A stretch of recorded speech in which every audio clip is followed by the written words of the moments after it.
Your baby will likely develop some form of diaper rash at some point in their life in diapers. This is normal, but it can look a little bit alarming to you, and it's pretty uncomfortable for baby.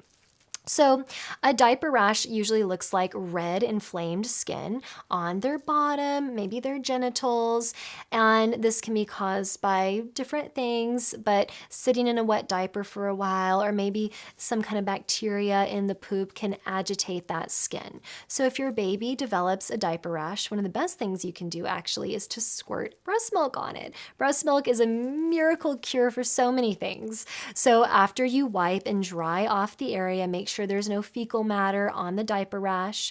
Dry it off, spread some breast milk on it, and if you can, allow baby to go naked for a while to allow the diaper rash to dry out. If you want to use a cream, you can use a cream that has primarily zinc oxide, so it creates a physical barrier over the diaper rash, but it's not chemicals being absorbed into the rash. And if you see that your baby has a diaper rash, but there's also bright red spots, especially around the edge of the rash, that could be a diaper rash caused by yeast. And sometimes that needs to be treated by your care provider. So if the diaper rash persists for more than a day or so, if it has those red dots, let your care provider know. If it seems like your baby is really uncomfortable, seek out help from your care provider. A lot of different things come out of your baby. Poop, pee, spit up. Spit up happens. Your baby's digestive tract is still immature and it's figuring out how to process all the milk. And so it can be normal for some of that milk to come back up after feedings, especially after you burp baby. If your baby has regular projectile spit up where it's flying across the room, and this happens every single day or multiple times a day for more than 1 or 2 days, call your care provider. This could mean that there might be an issue with your baby absorbing these nutrients, and we want to take care of that. But a little spit up, even a couple times a day, is very, very normal. And often it seems like there's a lot more milk coming out than is actually coming out. So trust that as your baby's body develops and matures, it'll figure out how to hold on to all of that food. And sometimes if your baby starts breastfeeding when you've had a big letdown and they're getting tons and tons of milk and they get too much, it's very common for them to spit some of that back up. So don't be alarmed by it, especially if baby is not alarmed by it. That's the biggest signal that the spit up is normal or something that needs to be brought to the attention of the pediatrician. If baby is spitting up and also seems upset by that, if it seems like it hurts them, or if that spit up is accompanied by other symptoms, let your care provider know.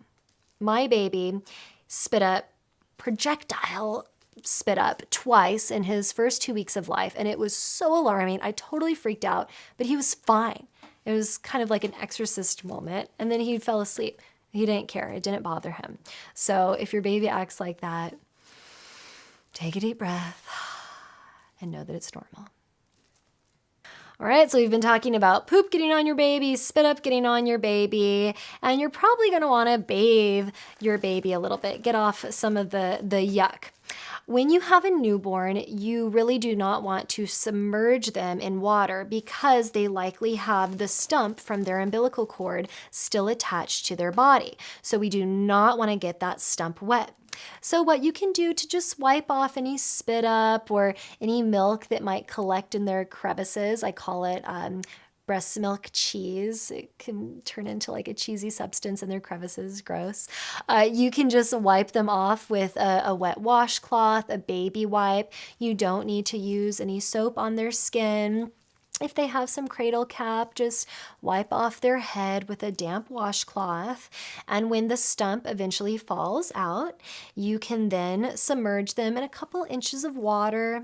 I definitely recommend getting a baby newborn specific tub, one that's freestanding or one that you can just set in your regular tub. And again, only fill it with a couple inches of water. Never, under any circumstances, even turn your back from baby. Ideally, you keep one hand on them at all times because they have very little control over their body at this point, and it can be easy for them to slip into the water. So you want to bathe them in submerged water with a lot of care. Be very, very, very careful. In the beginning, I would recommend not taking them into the shower with you or into any space where they could slip out of your grip. Wait to do that until you're more confident with their body being on yours. And even when you're able to fully submerge part of their body in the bath water, you don't really need to use any soap. But if you want to, use a very, very mild baby-specific soap, preferably one that's not scented. And when they get out of the bath, their skin, it's so soft naturally that you really don't have to put any lotion on that, unless, of course, your baby has a special skin condition that needs to be treated. So speaking of the cord stump, I'm going to tell you a little bit about cord care. So after baby is born, the cord will be clamped and cut, and there'll be a little stump there. And as it dries out, it will become black in color. That is very normal. Sometimes it can take up to 2 weeks, maybe more, for the stump to fall out. All you need to do to care for it is, number one, don't touch it, and number two, keep the area around it dry. So it's very likely that the diapers your baby has, without folding them down, they would cover that stump. So we don't want that to happen. You need to fold down the front of your newborn's diaper so it's underneath that cord stump. So no urine or any kind of fecal matter gets on the cord stump. And if a little bit of pee gets on there, that's okay. It's not the end of the world. Just wipe off the area around the stump, being careful never to mess with the cord stump or to pull on it. It will come out on its own after it fully dries out. Don't worry about it. And remember, don't worry if it turns black. It's supposed to do that.